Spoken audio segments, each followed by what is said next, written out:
Good morning everyone.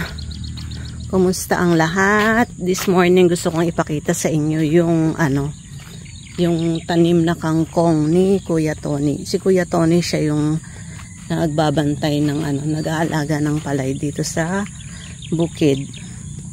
Tapos meron kasi ditong malalim na parang naging siya, naging fish pond.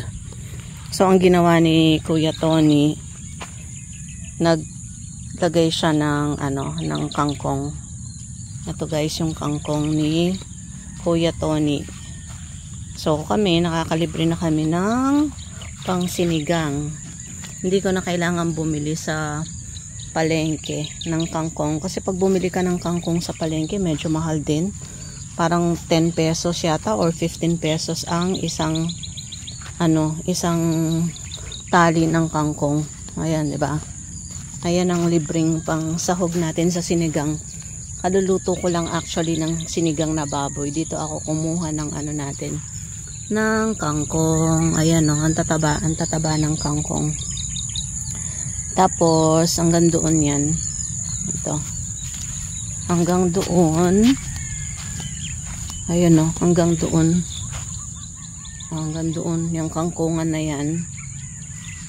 Tapos dito sa kabilang side meron din. Although dito sa kabilang side hindi gaanong matataba yung kangkong dito. Mas mataba dito. Mas mataba dito ang mga kangkong ni Kuya Tony. Yan.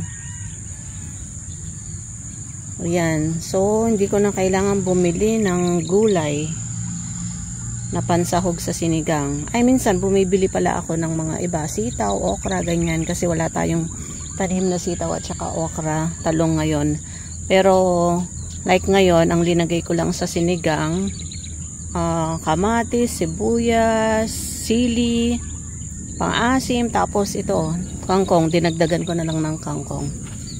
Yan ang masarap dito sa probinsya. Kahit papano may nakukuha pa tayong libreng pansahog para sa mga pang-araw-araw nating lutuin. At ang maganda dito guys, since ang dami naman yan, ang dami naman yung kangkong na yan, silang mag-asawa, nakakapitas din dyan at naibebenta nila. So may extra kita sina Kuya Tony dito sa tinanim niyang kangkong dito sa ating sa ating pwesto dito sa balay sa bukid. Kumbaga tulungan lang, 'di ba? Natutulungan nila kami, natutulungan din namin sila. So win-win situation. Dapat ganoon naman para parehas na parehas na may may kita, 'di ba? Like yung palay siya yung nagbabantay sa palay namin, siya yung nag-aalaga sa palay namin, and in return kumikita din siya pag umani kami. So ayan ang gusto kong ipakita sa inyo, bukod sa ating mga rubber plants, sa ating mga bougainvillea at iba pang mga flowering plants, bukod sa palay natin merong kangkungan si Mang Tony dito at nakakalibre tayo ng kangkong. Makakatipid din tayo kahit papaano.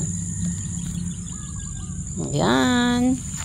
Yan ang aking gustong ipakita sa inyo this morning dito sa balay sa bukid. Bye everyone. God bless.